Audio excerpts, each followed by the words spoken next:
OK. Est-ce que vous êtes prêts? Yes. Good. C'est bien ça. OK. Donc, on va commencer avec 1 Pierre 1,7 et 1 Pierre 4,12, juste pour rafraîchir un peu notre mémoire de la semaine passée. Donc, nous avons dans 1 Pierre 1,7. Afin que l'épreuve de votre foi, plus précieuse que l'or périssable, qui cependant est éprouvé par le feu, ait pour résultat la louange, la gloire et l'honneur, lorsque Jésus-Christ apparaîtra. 1 Pierre 4, 12. Bien-aimés, ne trouvez pas étrange d'être dans la fournaise de l'épreuve, comme si vous arriverait quelque chose d'extraordinaire. Amen? Est-ce que j'ai mis les accents à la bonne place? OK? Donc, ça ne devrait pas être une surprise quand on passe une épreuve, puis on voit par la première écriture que ça, c'est pour le développement de notre foi. Donc, la semaine passée, on avait regardé justement comment que l'or est raffiné. Puis on s'est dit que les métaux dans le roc sont mélangés avec l'or. Donc, pour séparer l'or des autres minéraux, c'est chauffé. C'est chauffé jusqu'au temps que tout fond. Puis vu que l'or est plus pesant que les autres métaux, l'or va rester dans le fond en bas, puis les autres vont monter vers la surface. Mais c'est l'or qu'on veut. Donc, on enlève les autres minéraux, on l'enlève, on chauffe, on l'enlève, on chauffe, jusqu'au temps que la personne qui fait ces choses-là peut voir sa face clairement dans l'or. Donc, quand on passe dans la fournaise, selon les Écritures, ça veut dire qu'on rentre dans une épreuve. Puis, dans cette épreuve-là, on va voir c'est quoi qui monte. Tu sais, je frappe le pouce avec un marteau. Est-ce que ça va être zut alors qui sort? Ou bien est-ce que ça va être d'autres choses? On va voir. Donc, tout ça, c'était le début de notre étude sur deux mots qui se trouvent dans les Écritures qui parlent d'un examen, un test de sonder, d'approuver, plusieurs mots traduits en anglais puis en français, mais ça vient de juste deux mots en grec.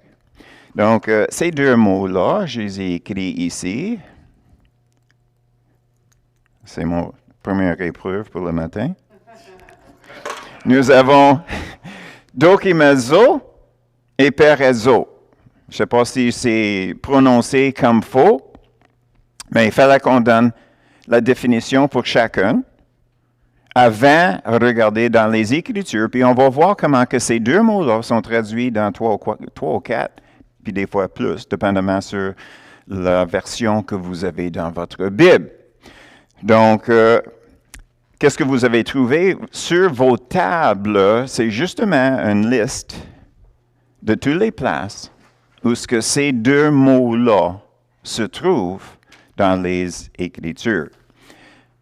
Ce n'est pas toutes les variations de ces deux mots-là, mais c'est vraiment ces deux mots-là qui sont dans la liste que vous avez. Puis l'idée derrière ça, c'est qu'en faisant ces devoirs-là, c'est de vraiment renforcer notre connaissance de qu'est-ce qui se passe dans nos vies dans certains temps. Parce que comme c'est écrit là, ça c'est la première partie. La deuxième partie, qui est la semaine prochaine, on va vraiment rentrer dedans. Et puis, je peux te dire d'avance, c'est que, juste pour vous préparer, c'est dans nos relations. Les examens, des tests, des épreuves qu'on trouve dans nos relations, incluant notre relation avec nous-mêmes, incluant notre relation avec une autre personne, puis aussi notre relation avec plusieurs personnes. Parce que moi, naturellement, j'ai une relation, comme vous, j'ai une relation avec moi-même. Il y a une façon que je me vois, et dans une épreuve, je vais voir si c'est vrai ou si je suis délusionnel. OK? D'autres fois, naturellement, nous avons une relation avec nos enfants, avec nos maris, avec nos amis. Donc, dans ça, des fois, on se trouve avec les difficultés. Et naturellement, quand on rentre dans le contexte d'une église, bien, les relations entre une personne et les autres personnes peuvent vraiment faire influence sur l'ensemble de l'Assemblée, n'est-ce pas? Donc, pour embarquer dans une étude comme ça, il fallait qu'on ait une fondation pour voir exactement qu'est-ce qu'on voit quand il nous arrive des temps difficiles dans nos relations.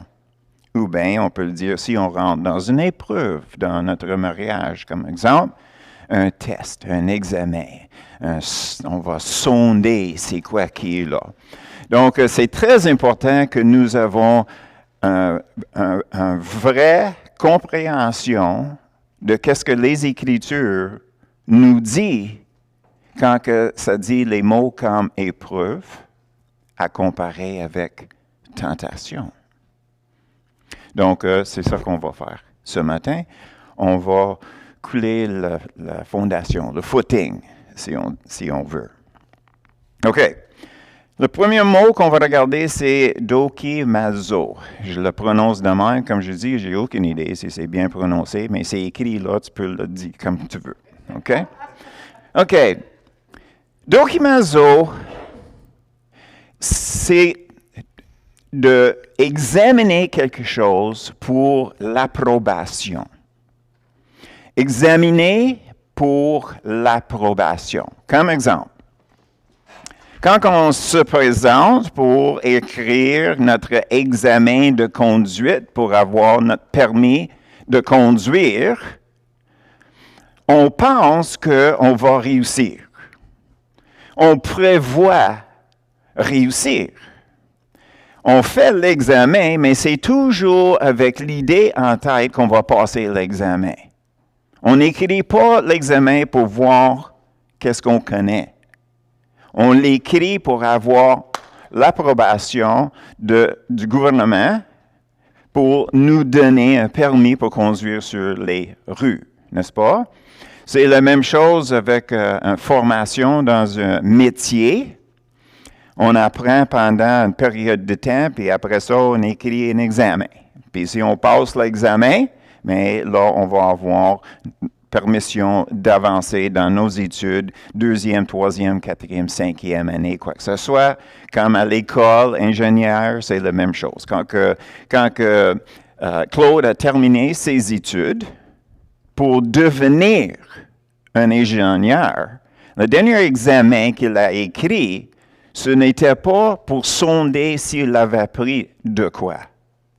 C'est pour vérifier qu'il avait compris l'affaire. Puis l'examen, c'était pour prouver qu'il avait raison pour devenir ingénieur. OK? Donc, avec Dokimazo, l'idée derrière l'examen, le test, l'épreuve, c'est qu'on prévoit passer le test. On prévoit passer le test, comme le train. On monte un pont pour un train. Première chose qu'on fait, on amène l'engin sur le pont. Est-ce que c'est pour voir si ça va écouler? Non, c'est pour vérifier que le pont est construit comme il faut, peut supporter le poids. Donc, les épreuves que nous passons comme chrétiens, c'est pour démontrer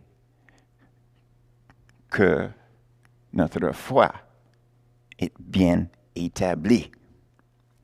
Notre caractère est développé pour être capable de supporter l'épreuve. OK? Pérezo, par exemple, c'est différent.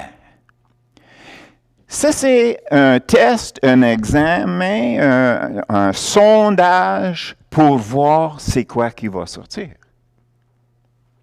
Peut-être ce serait le bien, peut-être ce serait le mal. On va le tester. On va l'examiner pour voir c'est quoi qui va monter sur la surface. OK? Donc, est-ce que c'est clair la différence entre les deux? Un, c'est comme une vérification par examen que la personne se qualifie. L'autre, c'est pour voir qu'est-ce qui est dans la personne. OK? On voit la différence là? OK. Naturellement, on va commencer avec les Écritures qui démontrent la différence entre les deux. OK? Donc, c'est ça la raison, c'est très important pour la semaine prochaine d'être capable d'évaluer dans nos relations où nous sommes. Où nous sommes. Parce que naturellement, inclus dans nos relations, c'est notre relation avec Dieu. N'est-ce pas? Donc, si on pense que Dieu est toujours là pour nous critiquer, pour nous abaisser, pour nous appeler des cons, ben jamais on va vouloir apprendre de lui, parce qu'il est méchant. Oh, on vient de l'examiner. Puis on va voir comment que les êtres humains, ils ont examiné Dieu même. OK? Est-ce que vous êtes intéressé? Oui, OK. Donc, on va commencer avec Luc 14, 19. Luc 14, 19. Puis c'est toujours à garder en tête que les mots qu'on trouve dans les différents versets, c'est pour nous donner une idée comment que ces deux mots-là en grec ont été traduits. Et peut-être on verra aussi la raison pourquoi c'était traduit de même. Nous avons dans Luc 14, 19, OK? Ça, c'est quand que Dieu avait, dans l'histoire, c'était le roi qui avait invité du monde à son souper. Puis ils ont commencé à faire les excuses pourquoi ils ne pouvaient pas y aller. Donc, dans le verset 19, il y en a un qui a répondu, « J'ai acheté 5 paires de bœufs et je vais les essayer. » Excuse-moi, je te prie. Le mot « essayer », c'est « dokimazo ». Quand il les a achetés, il pensait-tu qu'ils étaient malades et faibles? Non, il l'aurait mangé au lieu de les mettre dans le champ. OK? Non, il prévoyait que ces bœufs-là étaient en santé. Donc, il sortait, puis il faisait un essai. Donc, c'était un test pour approuver qu'il avait reçu qu'est-ce qu'il avait payé. OK? Donc, comparé à ça, Jean, c'est 6.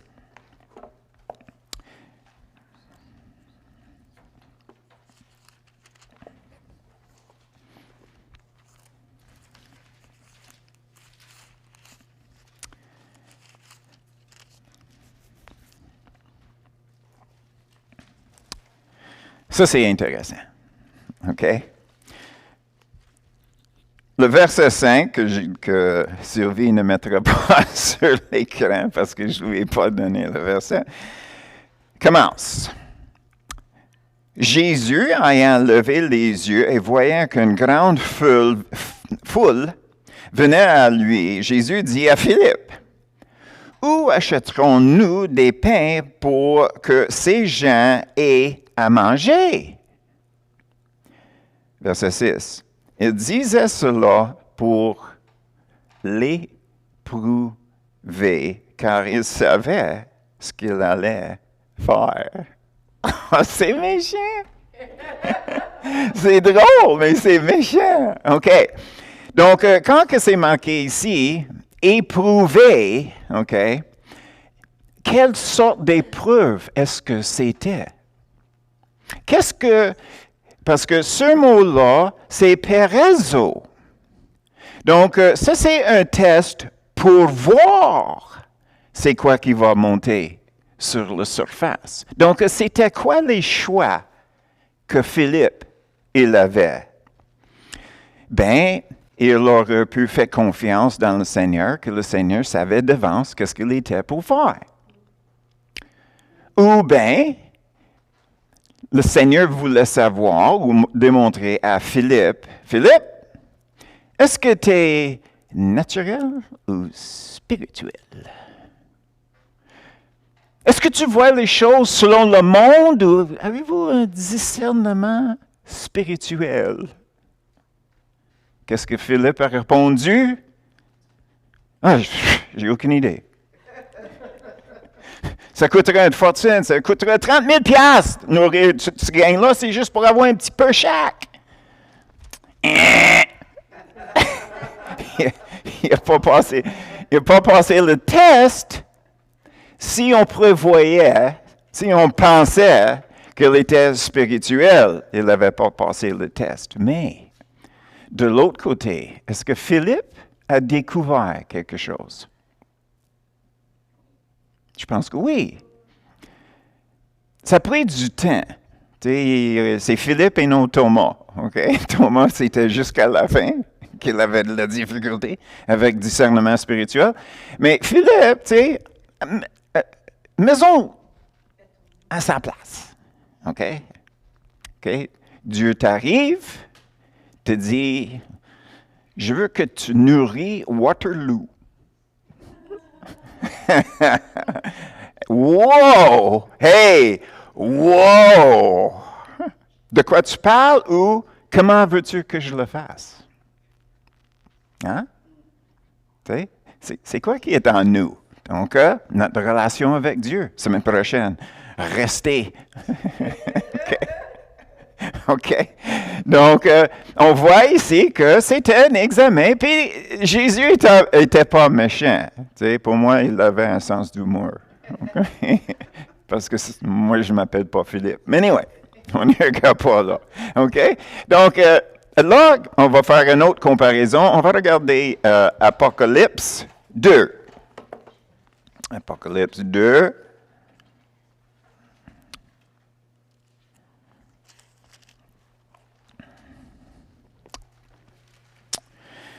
OK, c'est Jésus qui parle à l'Église à Éphèse. On voit ça dans le premier verset. Puis qu'est-ce qu'il dit? « Je connais tes œuvres, ton travail et ta persévérance. Je sais que tu ne peux supporter les méchants, que tu as éprouvé ceux qui se disaient apôtres et qui ne le sont pas, et que tu les as trouvés menteurs. » Donc, ici, c'est dokimazo.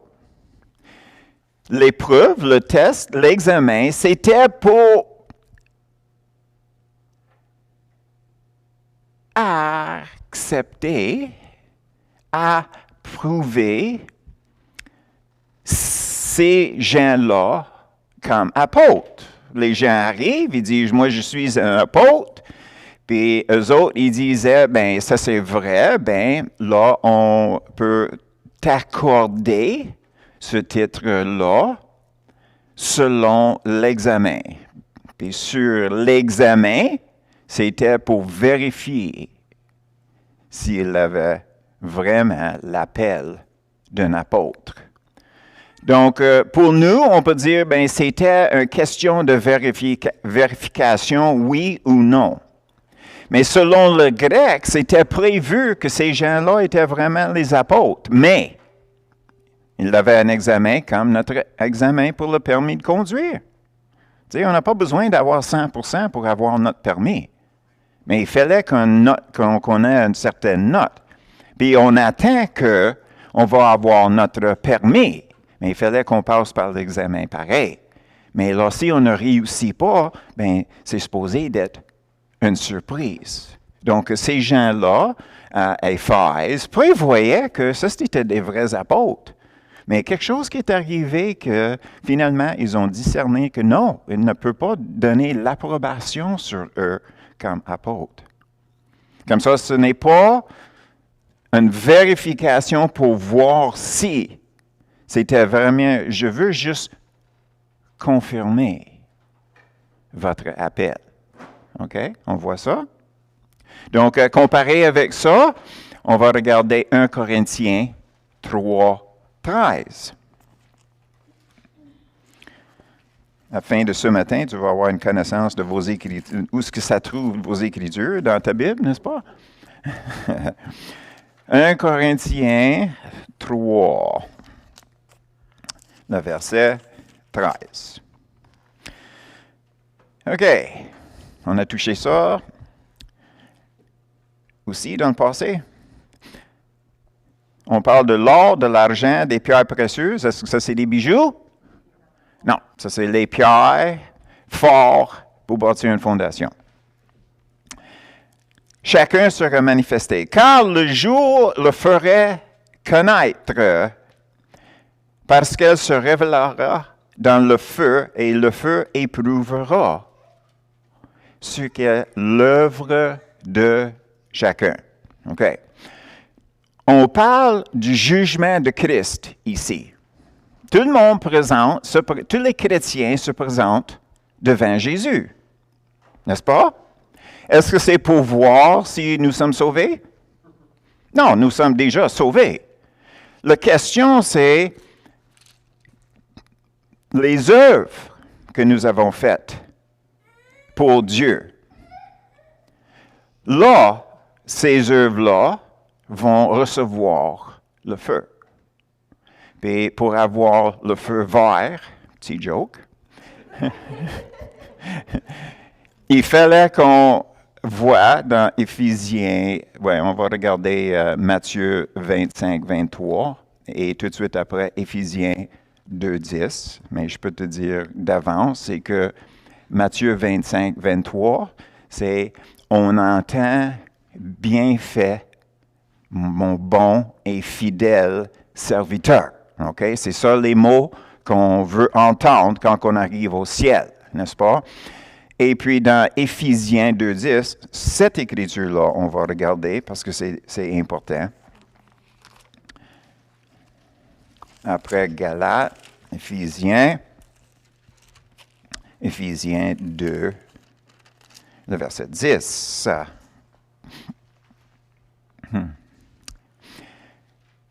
Car nous sommes son ouvrage ayant été créé en Jésus-Christ pour de bonnes œuvres. On était créés pour les bonnes œuvres. Bien fait, mon bon et fidèle serviteur, parce qu'on a fait des bonnes œuvres, que Dieu a préparées d'avance avant que nous les pratiquions. Donc, c'est qui nous amène dans ces œuvres-là? c'est le Saint-Esprit. Donc, si la main de Dieu, si la main du Saint-Esprit, ce n'est pas sur les œuvres que nous présentons à Jésus, à notre jugement, si c'est les initiales du Saint-Esprit, ce n'est pas écrit sur ces œuvres-là, OK, ça va brûler. Ça ne compte pas. C'est seulement les choses qui sont produites à travers de nous par le Saint-Esprit qui comptent. C'est les seuls. Donc, je peux avoir plein de bonnes idées des choses que je peux faire pour Dieu. Puis, je peux le mettre en pratique. Mais si l'approbation du Saint-Esprit n'est pas là avec ses initiales, au jour du jugement, ça passe au feu. Ça passe au feu. Donc, très important d'avoir une bonne relation avec Dieu si on ne veut pas perdre notre temps en essayant de faire les choses qui vaut un gros zéro sur le jour de jugement, n'est-ce pas? Donc, c'est aussi très important de réaliser que le caractère en nous que Dieu a formé va décider la qualité de nos œuvres. Exemple. Est-ce que Dieu nous demande de donner de l'argent à son œuvre, à l'Église, quoi que ce soit? OK? Les Écritures, c'est plein des exemples des gens qui aidaient, comme exemple, Paul, pour prendre soin de ceux qui étaient en peine en Jérusalem, pour aider à propager l'Évangile. Donc, oui, on est supposé de donner notre argent pour aider Dieu dans ses œuvres. OK? OK? On le fait. La question, c'est que comment? C'est quoi qui demeure dans notre cœur en donnant l'argent? Ouh!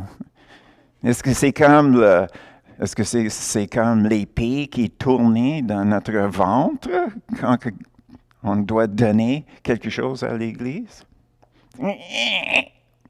Oui, je le donne. Quelle sorte de qualité de donner est-ce que c'est? Tandis que l'autre personne, c'est « Oh, good, une autre opportunité pour faire de quoi pour Dieu. » Et ça compte au ciel. Puis c'est vrai. Mais en dedans de nous, il y a une joie, une autre opportunité à gagner des points au ciel. Puis c'est vrai, c'est ça qui arrive, parce qu'à la fin de tout ça, à cause de la qualité de notre cœur en donnant, puis c'est marqué par la générosité. Tu sais, Paul nous dit en Romains, il dit, ceux qui donnent en générosité. Ça veut dire que je déborde avec les bénédictions de Dieu. Le moindre que je peux faire, c'est de donner de l'argent pour aider l'Évangile. N'est-ce pas? Donc, la qualité de notre caractère, c'est imprimé sur nos œuvres aussi. Donc, c'est très important d'être capable de se voir dans les temps difficiles. Dans les temps difficiles. Un autre exemple. Tu arrives à l'église, le Seigneur te dit, je veux que tu mets 5 $ dans l'assiette. Puis toi, tu dis, oh, me mettre 10. Est-ce que c'est meilleur? Non. Parce que c'est dans la désobéissance. T'as aussi bien brûlé le 5 de plus que t'as donné, sauf le prédicateur le prendrait. OK? Pour lui, peut-être lui va le brûler, mais au moins, il l'avait reçu d'avance. OK? Donc, on voit ici un autre exemple que nous devrons voir qu'est-ce qui va monter dans une épreuve, mais en même temps de réaliser que les examens, les épreuves qui viennent de Dieu, ça peut être un ou l'autre. Mais ce que Dieu cherche à nous montrer et nous donner l'approbation dans cette épreuve qu'on vient de passer. De l'autre côté, il peut sortir quelque chose pas parce que lui, il ne sait pas, mais c'est pour nous montrer quelque chose. OK? Puis nous avons regardé la vie de Job. On a regardé la vie de Job, puis on sait qu'est-ce qui se passait derrière les scènes. Mais partout dans le livre, c'est marqué, dans tout ça, Job n'a pas péché. Dans tout ça, Job n'a pas péché. Mais c'était quoi la réponse de Dieu à la fin? Tu te prends pour qui, toi? Est-ce que ça veut dire qu'il avait échoué? Non, c'est parce que Dieu était en train de lui montrer quelque chose. C'est vrai que tu es juste. Tu es l'homme le plus juste sur la terre. Mais tu n'arrives pas à la fin de l'affaire. Il en reste beaucoup à apprendre. En parlant de tes amis, tu as bien prié pour eux avant que ma main tombe dessus. N'est-ce pas? Donc, on voit comment on peut être juste, notre relation avec Dieu est parfaite, mais il y a un petit quelque chose que Dieu veut raffiner dans nos vies. Puis tout le monde dit « Amen, choisis-moi! » Non! Non! J'aime Claude, choisis le Claude. Moi, j'aime ça, le voir grandir. Je vais prier pour toi. Chez nous, où est-ce que le feu ne rend pas. OK? Non, c'est ça. C'est des faces, mais en même temps, il fallait qu'on se regarde avec un sourire.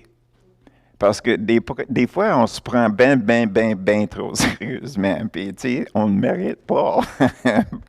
Pas du tout. Pas du tout. Mais en même temps, on voit que le diable, il cherchait à sortir le mal en Job. Comme ça, quand que les épreuves viennent de lui, ce n'est pas pour une approbation pantoute. Il veut qu'on tombe. Donc, le mot « tentation » s'applique aux deux mots en passant. Ça dépend d'où la tentation vient. Si ça vient du diable, c'est parce que lui, il veut qu'on échoue, qu'on tombe. C'est ça qu'il veut. Puis lui, il met la pression qu'on tombe. C'est ça que lui, il veut. Tandis que, par une tentation, Dieu permet des tentations. Oui, oui, parce que nous sommes en lui. Donc, toutes les choses qui nous arrivent, une tentation, une épreuve, quoi que ce soit, il fallait que ça passe par sa volonté. On a appris ça avec Job. N'est-ce pas? Encourageant, n'est-ce pas? OK, on continue. 1 Corinthiens 11, 28.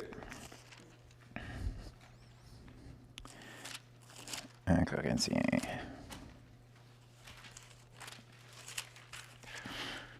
11, 28. OK. Dokimazo. Que chacun donc s'éprouve soi-même. Ça, c'est quand on prend la communion, n'est-ce pas? Que chacun donc s'éprouve soi-même. On se regarde. On se questionne. On se met en question. S'éprouve soi-même et ainsi. Ainsi. Qu'est-ce que ça veut dire, ainsi? Ils mangent du pain et boivent de la coupe. C'est prévu que notre relation avec Dieu est en ordre. C'est pour ça le ainsi. Il n'arrête pas en disant « check-toi », puis il finit là. Non, et ainsi, ça veut dire que c'est présumé que nous allons passer l'examen de notre relation avec Dieu, qu'on soit à date, à jour avec Dieu. Ainsi, on prend, n'est-ce pas? Donc, on voit ici, c'est nous autres qui se met à l'épreuve, sens dikamazo. Dokimazo. OK? On va regarder 2 Corinthiens 13:5.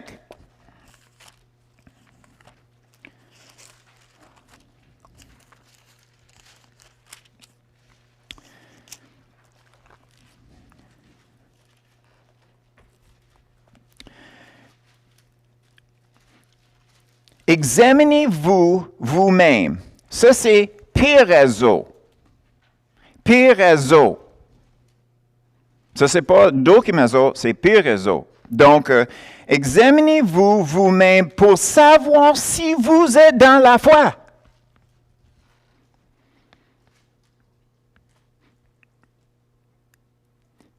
C'est un examen pour être sûr que nous sommes des chrétiens.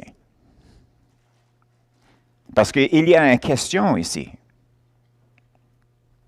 Ne reconnaissez-vous pas que Jésus-Christ est en vous, à moins peut-être que vous ne soyez désapprouvés? Ça veut dire qu'à quelque part, la personne ou les personnes étaient mises en question selon un critère. Et comme que nous avons déjà étudié, OK, si Jésus demeure en nous, si le Saint-Esprit demeure en nous, est-ce que c'est si? Ou bien est-ce que c'est vu que? Vu que Jésus demeure dans mon cœur, je deviens de plus en plus comme lui. Vu que l'Esprit Saint œuvre en moi, j'avance dans son fruit. J'ai plus d'amour, plus de joie, plus de paix. J'avance dans la personne que le Saint-Esprit est. Mais si on ne voit pas le fruit des œuvres de Dieu dans nos vies, comme est écrit ici, sondez-vous pour voir si tu es vraiment sauvé. Pour nous autres, on se dit, je suis un peu confus. Mais il y a beaucoup de personnes qui vont à l'Église qui ne sont pas sauvées, n'est-ce pas? Donc, nous avons ici ceux qui allaient à l'Église, mais elle avait toujours la question s'ils étaient sauvés. Donc, checkez. Vérifiez. Est-ce que tu as vraiment donné ta vie au Seigneur ou bien juste un jambe et un bras? Tu sais, ça c'est à toi, ça c'est à moi. Je marche le sens que moi je veux des fois, puis écrire les Écritures comme toi tu veux, des fois. Là, puis je les ai enlevées. Ici, et ici, c'est supposé d'être décidé, parce qu'on sait qu'on est toujours en guerre avec notre ADN. Donc, reste-toi. OK? OK? Donc, c'est ça. Donc, nous avons un exemple dans 2 Corinthiens 13:5, que c'est nous-mêmes qui se met sur le scrutin Pirazo. OK? OK. Donc, maintenant, qu'est-ce qu'on va faire? Je vais regarder quelques écritures qui sont écrites en vert. C'est toujours le même mot. OK? On n'a pas de comparaison. Les autres avant, c'est de démontrer. Des fois, c'est le mot épreuve. Des fois, c'est examiner, c'est approber, pas approber. OK. Luc 12:56.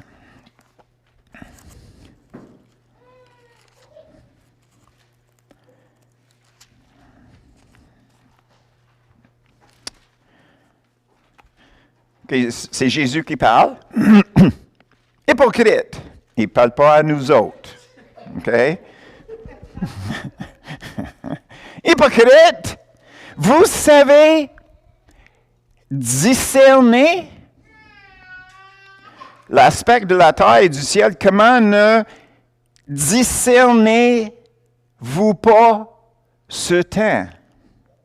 Qu'est-ce que ça veut dire? C'est que ils ont mis à l'épreuve qu'est-ce qu'ils voyaient dans le ciel, puis ils arrivent à la conclusion qu'il allait faire beau ou bien il va mouiller. Puis Jésus est là, il dit, tu es capable de discerner, tu es capable de tester, si on veut, le ciel pour arriver à une conclusion, mais tu ne reconnais pas ton Messie qui est devant tes yeux. Le mot discerner, éprouver, examiner, afin d'accréditer. Autrement, si tu ne me crois pas mes mots, regardez mes œuvres. Est-ce que c'est pas ça qu'il a dit? Donc, toutes les preuves étaient là pour quelqu'un qui voulait voir. Romains 1, 28.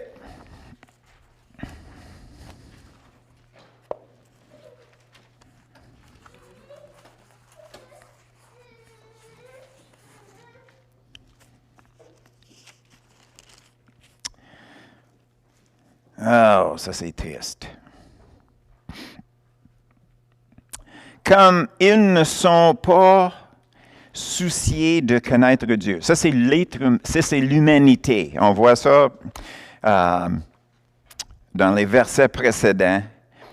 Il disait comme 27, comme exemple, « Les hommes, abandonnant l'usage naturel de la femme, se sont enflammés dans leur désir les uns pour les autres, commettaient homme avec homme des choses infamées et recevaient en eux-mêmes le salaire que méritait leur égarement. » Donc, ici, c'est l'humanité qui a jugé Dieu, puis il n'était pas approuvé selon leur standard. Et nous avons le monde comme ça dans nos églises. Si Dieu ne me donne pas qu'est-ce que je veux, qu'est-ce que j'ai besoin, pourquoi est-ce que je devrais le servir? Ça ne me donne rien, n'est-ce pas? Je connais des gens qui allaient à l'église, puis à un moment donné, ils sont arrêtés d'aller à l'église, puis ils disaient, « Ça me donne quoi d'aller à l'église? » Bien, ça ne donne à rien, mais d'avoir une relation avec Dieu, là, est-ce que ça compte pour rien, tu sais? Donc, ici, qu'est-ce que nous avons? Ce n'est pas Dieu qui met l'approbation sur nos vies, comme exemple, c'est les êtres humains qui étaient tellement égarés, perdus, qu'il s'est mis dans la place d'un juge en jugeant Dieu. Donc, le verset 28, « Comme ils ne se sont pas souciés de connaître Dieu. » Ils l'ont évalué, selon eux, il n'a pas passé le test. Donc, Dokimazo. 1 Thessaloniciens 2, 4.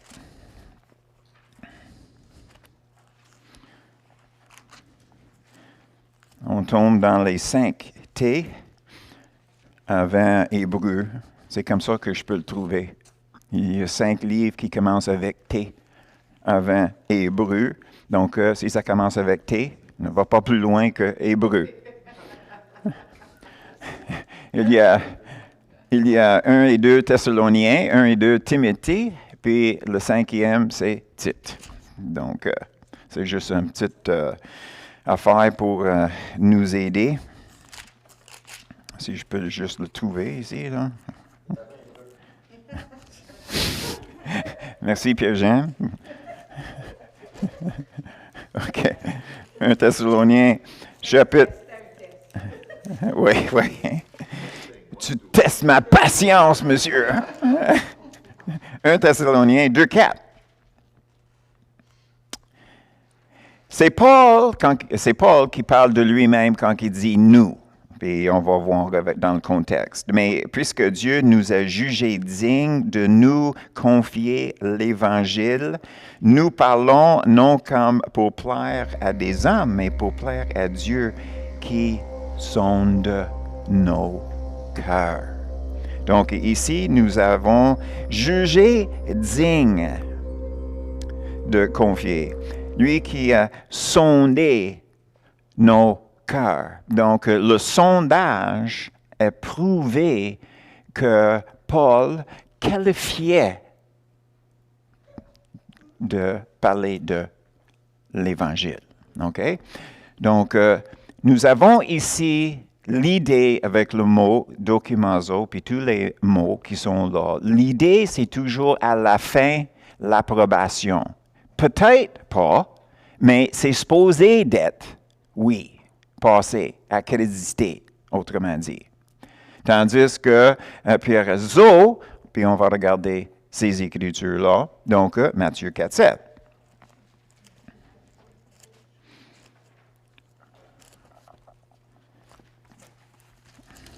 Ça, c'est vers le début de notre Nouveau Testament. Matthieu 4, 7.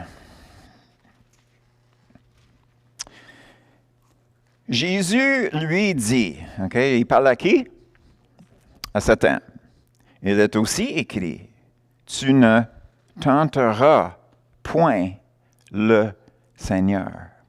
Tu ne sondes pas Dieu si il est bon ou mauvais. C'est ça que ça veut dire. C'est une question du mal contre bien. Puis Jésus est là en répondant à Satan que on n'examine pas Dieu pour voir s'il y a du mal en lui ou si c'est juste du bien. On n'essaie pas de manipuler Dieu. OK? Donc, tenter ici, c'est toujours l'idée de mal qui est impliquée dans ça, dans notre façon de définition quand même. Donc, le mot est bon, tenter. Vérifier s'il y a du mal en Dieu. Matthieu 22, 18.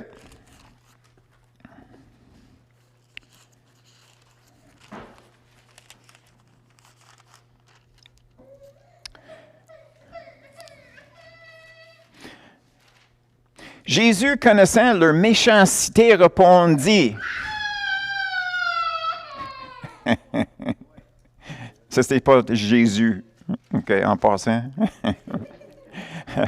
Répondit, pourquoi me tentez-vous, hypocrite? Ça, c'est après la question posée, est-ce qu'on doit payer nos taxes? OK? Donc, qu'est-ce qu'ils cherchaient, les hypocrites? Ils cherchaient le mal. Il veut que le mal sorte de Jésus. C'est ça qu'il veut. Donc, cet examen-là, ce n'était pour l'approbation de leur propre Messie. C'est exactement le contraire. C'est comme Satan. Il voulait voir le mal sortir de... Il cherchait un point pour le tuer. Puis quand il ne trouvait pas, ben il créait.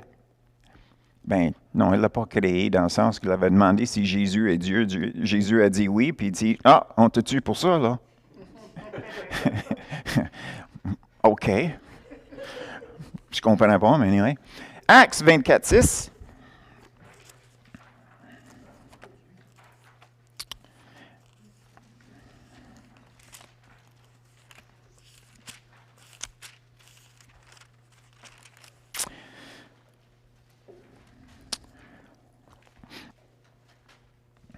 Maintenant, c'est les accusateurs de Paul qui l'accusent d'avoir essayé de faire rentrer des non-juifs dans le temple. C'était une fausse accusation. Mais eux autres, ils disent, et qui même a tenté de profaner le temple. Et nous l'avons arrêté. Nous avons voulu le juger selon notre loi. Gang de menteurs. Gang de menteurs. Donc ici, le mot « tenter de profaner », c'était un examen pour voir, dans leur point de vue, de sortir le mal qu'ils voyaient en Paul, même si ce n'était pas là. Le mal, c'était d'inviter quelqu'un dans un sanctuaire qui a été réservé pour la descendance d'Abraham naturelle. Parce que Paul et les autres dans le Nouveau Testament dévoilent que c'est un juif dans le cœur. C'est un juif. Un croyant en Dieu dans le cœur, c'est un croyant. Donc, on peut dire que les païens qui étaient chrétiens devraient avoir accès à ce temple-là, parce qu'ils étaient la descendance spirituelle par la foi qu'Abraham avait, que nous avons. Mais on sait que c'était un faux charge. Donc, eux autres, ils mentaient. Mais pour nous autres, c'est juste l'aspect ici qu'il était accusé d'avoir testé les Juifs. OK? On continue. 1 Corinthiens 10. Vous remarquez que ça, c'est un ordre. Donc, ça, c'est... Tu vas user juste un bord de tes pages. 1 Corinthiens 10, verset 13. Ça, c'est un verset qu'on connaît très bien. Aucune tentation ne vous est survenue qui n'était été humain, et Dieu qui est fidèle ne permettra pas que vous soyez tentés au-delà. Oh, c'est un peu là. Est-ce qu'on a lu ça? Au-delà? Au-delà. Qu'est-ce que ça veut dire? Au-delà. Ça veut dire que on est supposé de passer le test. Pourquoi? Avec la tentation, il préparera aussi le moyen d'en sortir afin que vous puissiez la supporter. Donc, dans un sens, peut-être il aurait dû écrire dokimazo, mais c'est toujours pierazo. Donc, ce n'est pas que Dieu discerne c'est quoi qui va sortir en nous. C'est pour nous à réaliser que quand il y a une tentation de faire le mal, le péché, OK? Et puis, naturellement, on va regarder un peu ça dans un couple de versets. L'idée, c'est que dans la tentation, dans le test, dans l'examen, c'est que nous autres, qu'on puisse s'évaluer. Quand on tombe, quand on échoue l'examen, c'est quoi qu'on fait après? Est-ce qu'on se lève avec une détermination de continuer d'avancer, de régler la question dans notre cœur sur laquelle le test était basé? On prend comme exemple un alcoolique. OK? Il y a beaucoup de personnes qui peuvent boire, puis au moment donné, se lèvent et ils disent « Ah, je ne bois plus. » Puis c'est fini là. Il n'y a pas une grosse guerre. Donc, cette personne-là, quand quelqu'un l'offre un bière, il dit « Non, merci. » Aucune tentation. N'est-ce pas? Tandis qu'un alcoolique qui est allé à AA. Donc, il a mis toutes ses forces à vaincre le désir, le besoin même de l'alcool.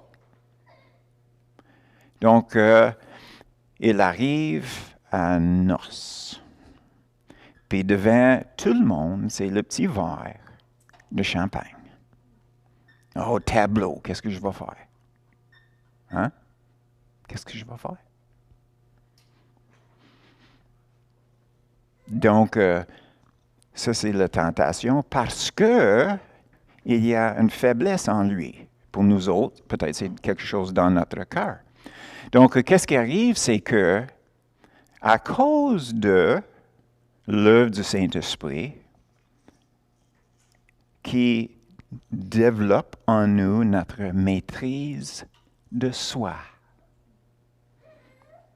On est tenté, on sait qu'on est tenté parce que nous avons une faiblesse dans ce domaine-là, puis on est capable de dire, non, peux-tu m'amener un verre d'eau? S'il vous plaît, je vais toaster avec ça. Passez proche! C'est qui va savoir si je prends juste un petit verre? Hein? C'est qui parle de même? C'est le diable. C'est nous autres mêmes. On s'excuse pour nos actions. Donc, la semaine prochaine. OK? On avance. Le verset 9. OK? On avance vers le derrière. OK?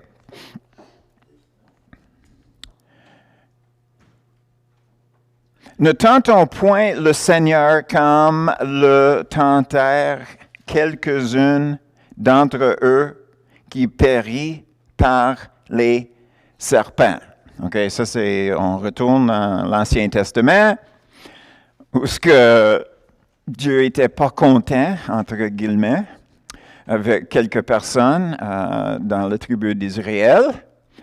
Et puis, qu'est-ce qui est arrivé? Il avait des serpents qui promenaient partout dans leur enclos, la place où ils demeuraient, qui le mordaient parce que eux autres, ils se plaignaient.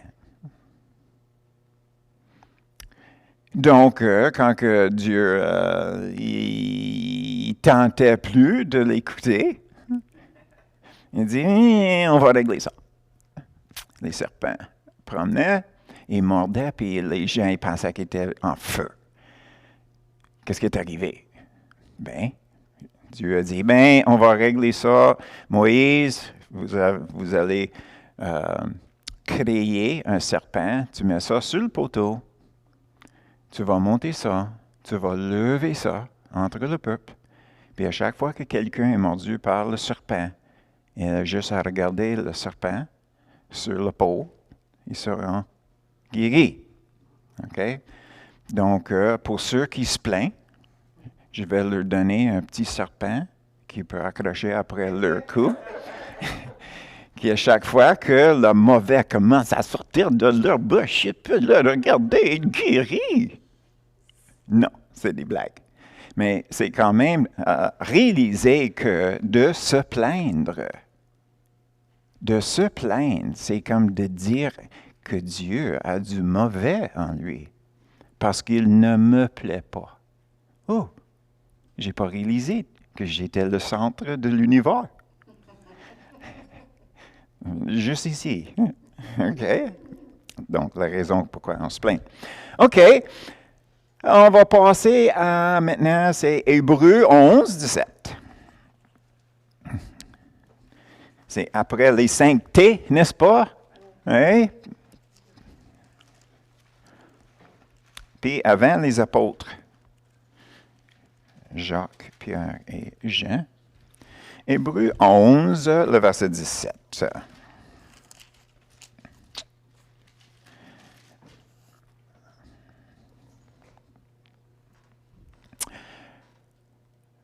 « 17. C'est par la foi qu'Abraham offrit Isaac lorsqu'il fut mis à l'épreuve et qu'il offrit son fils unique, lui qui avait reçu les promesses. » C'est toute une épreuve, ça. Penses-tu que Dieu avait des questions où ce que Abraham était dans sa foi? Non. Parce qu'on est convaincu que Dieu sait tout, n'est-ce pas? Donc, Dieu savait que Abraham était pour le faire. Donc, selon moi, selon moi, ça c'est moi personnellement, il a fait ça que les Israélites, les Juifs, peuvent retourner, regarder ça pour comprendre que Jésus était pour mourir pour eux. C'était, autrement dit, c'était un point de référence. Parce que naturellement, nous autres, on sait qu'Abraham a passé le test. Dieu savait d'avance qu'Abraham était pour passer le test. Donc, pourquoi est-ce que nous avons ça dans les Écritures? Il fallait qu'on se pose des questions des fois. Dieu le savait, Abraham le savait. Abraham a même dit à son fils, quand que son fils lui avait demandé « Où est le sacrifice? » Puis Abraham a dit « Dieu pourvoit. » Ça veut dire que dans le grec, c'est qu'il voit de loin. Il savait beaucoup d'avance qu'est-ce qu'il était pour faire. Comme Jésus. Philippe, on est nourritu? Hein? Donc, il savait d'avance qu'est-ce qu'il était pour faire. Donc, la seule raison que moi, je peux voir que c'est dans les Écritures, c'est que nous autres, et surtout les Juifs, peuvent regarder en arrière pour voir, c'était un prévoi de qu'est-ce qui était pour passer avec Jésus, que Dieu le Père, était capable de nous aimer autant que il perdrait son Fils dans leur relation. N'est-ce pas? Parce que Jésus était séparé du Père quand il était sur la croix, n'est-ce pas? Donc, pour la première fois dans l'éternité, les deux étaient séparés, n'est-ce pas? Donc, en ce moment-là, pour la première fois, okay, Jésus n'avait pas de contact avec son Père. Il était, en effet, mort spirituellement pour prendre notre place. Puis vu qu'il était mort spirituellement, puis il prenait notre place, c'est ça la raison pourquoi il se trouvait à l'enfer, n'est-ce pas? Donc, quand on regarde l'histoire d'Abraham et Isaac, la seule chose que moi je peux voir personnellement, c'est que ça prenait tellement un exemple que les Juifs peuvent voir que ceux qu'ils voyaient sur la croix étaient capables de dire « Hey, ça c'est comme Abraham quand il a offert Isaac. » Pourquoi? Parce que le Saint-Esprit donnait la révélation à ces gens-là, comme preuve que ça, c'était leur Messie. Même le soldat qui était là le voyait. Amen? OK. Donc, on commence à finir, là. Jacques 1. Oh, un peu.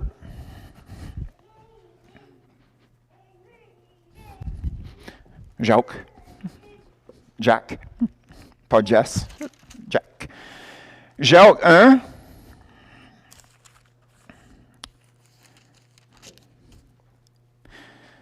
Nous avons le verset 13 et après le 14. Que personne, lorsqu'il est tenté, ne dise « c'est Dieu qui me tente », car Dieu ne peut être tenté par le mal et il ne tente lui-même personne. Mais chacun est tenté quand il est attiré et amorcé par sa propre convoitise. Si le mal sort de nous, même si c'est Dieu qui pourvoit l'épreuve, OK? C'est pas sa faute. C'est notre faute. Parce que c'est quelque chose qui demeure dans notre cœur. Si on regarde le verset 2 et 12, nous avons « Mes frères, regardez comme un sujet de joie complet les diverses épreuves auxquelles vous pouvez être exposés. OK? OK, on est supposé d'être content, heureux, qu'on rentre dans les épreuves. Bien, quand on regarde le verset 12, « Heureux l'homme qui supporte patiemment la tentation, car après avoir été éprouvé, il recevra la couronne de vie que le Seigneur a promis à ceux qui l'aiment. C'est intéressant. Naturellement, ça se trouve toujours dans le Pierre de Zo. C'est vraiment, c'est un test pour voir si quoi qui va monter sur la surface. OK? Puis une fois qu'on voit ça, bien là, naturellement, il y a un engrenage qui devrait être implémenté. Okay? C'est un engrenage où, premièrement, on se présente devant le Seigneur en disant « Wow, je viens de voir quelque chose que je n'aime pas à moi, Seigneur. Okay? » Est-ce qu'on est fâché? Oui, parce qu'on pensait qu'on était parfait. Non, on n'est pas content, on n'est pas heureux. Parce que ça veut dire que, non, il fallait que je m'adresse à un autre défaut. N'est-ce pas? Un autre, puis un autre, puis un autre, puis un autre. Mais c'est là le problème. On regarde le fait qu'on a un problème au lieu du fait que nous sommes à la porte d'une solution. Donc, on sait d'avance que Dieu veut qu'on soit formé dans l'image de Jésus, n'est-ce pas? Donc, est-ce qu'il va nous lâcher? Non, parce qu'il nous aime. Il ne voulait pas nous laisser comme des pécheurs. Puis, une fois qu'on a traversé sur notre côté ici, est-ce qu'il va nous lâcher en disant « OK, c'est assez bon ». Non. Non, c'est parce que chaque étape qu'on prend vers le devant, ça nous libère. On ne réalisait pas qu'on était des prisonniers dans le péché avant qu'on était sauvés. C'était après qu'on était sauvés qu'on voyait les deux, n'est-ce pas? Je vois qu'est-ce que j'étais, je vois qui je suis maintenant à cause de Jésus. Donc, j'ai de l'espoir pour moi dans l'avenir. Donc, on a vu ça, n'est-ce pas? Donc, qu'est-ce qui arrive, c'est que ça n'arrête pas. Chaque fois qu'on est libéré de nos propres convoitises, jusqu'au temps qu'on devienne les esclaves par la définition esclave. J'ai pas de vie, j'ai pas de volonté. Pour vivre, c'est Jésus. Pour mourir, c'est Jésus. C'est fini, ma vie, pour moi-même. Ça, c'est l'objectif. Donc, à chaque fois qu'il nous arrive quelque chose, puis notre réaction en dedans, c'est « Ah! »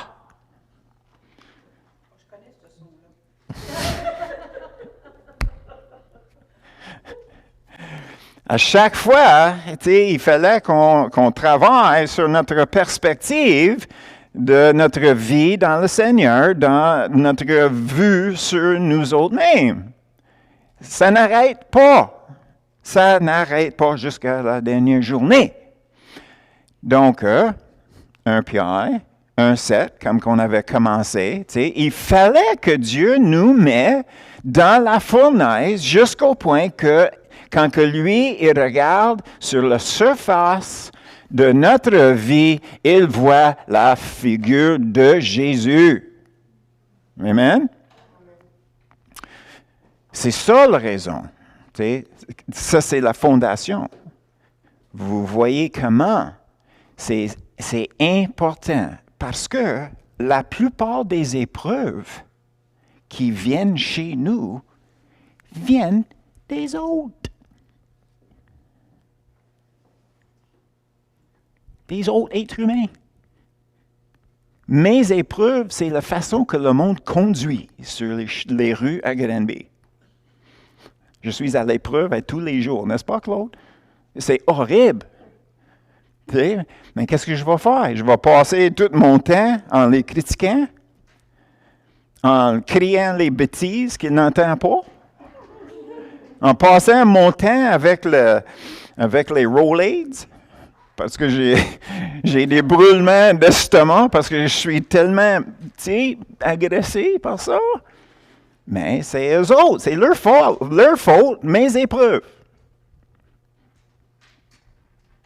Qu'est-ce que je vais faire?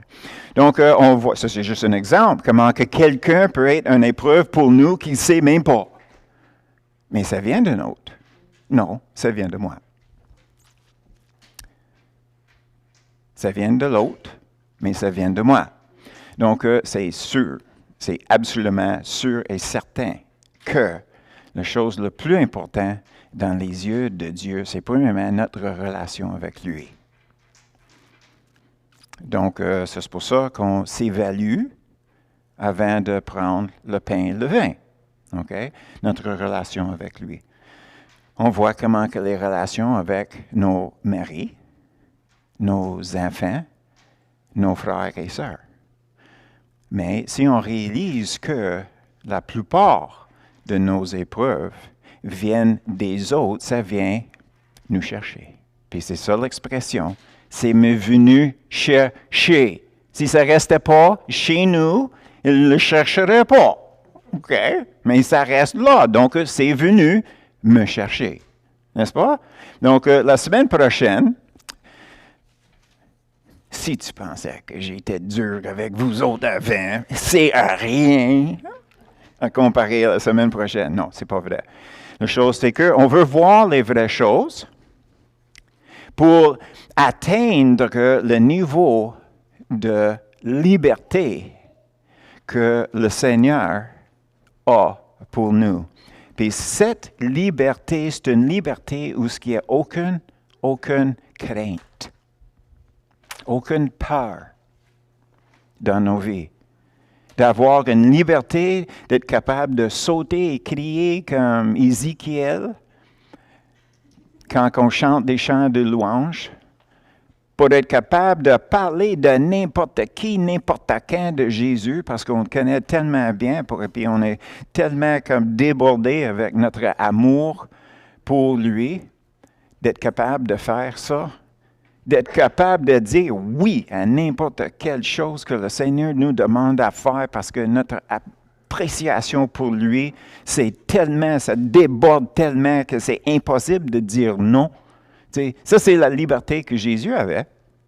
La façon qu'il parlait aux Juifs, hein? Hypocrite, gang de serpents. Sais-tu pas que tu les as offensés? Ça ne me regarde pas. Ça, c'est Jésus. Il parlait comme il était supposé avec qui il parlait. Puis les autres, ils voyaient une étrangère qui sort avec son fils qui est mort, puis il pleure. Il ne connaissait même pas. Selon les Écritures, on ne pense pas qu'il... Mais il avait tellement de compassion pour cette madame-là. Là. Donc, ça c'est aujourd'hui. Et puis, la semaine prochaine, ben, on va terminer notre petite étude. Amen? OK, good.